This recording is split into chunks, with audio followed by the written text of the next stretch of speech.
ছোট্ট একটা বাগান ছিল। সেই বাগানে দুইটি ময়ূর পাখি বসবাস করত। তারা সব সময় খুব হাসি খুশি থাকতো। তারা এখন সিদ্ধান্ত নিল তারা এখন ডিম পারবে এবং তাদের ডিম থেকে ছোট ছোট ছানা বেরোবে। তাই তারা বাসা বানাতে শুরু করলো। এখন তাদের বাসা বানা শেষ হয়েছে। এখন তারা ডিম পাড়ার জন্য প্রস্তুতি নিচ্ছে। অবশেষে ময়ূরটি ডিম পাড়ালো।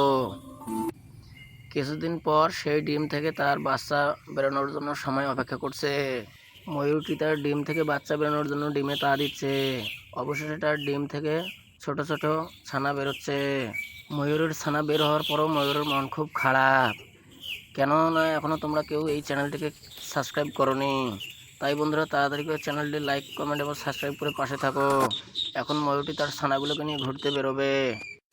এখন ময়ূর রাজা ও ময়ূর রানী খুব খুশি। এখন তাদের অনেক ছোট ছোট বাচ্চা রয়েছে, তাই তারা অনেক খুশি। ভালো থাকো সবাই।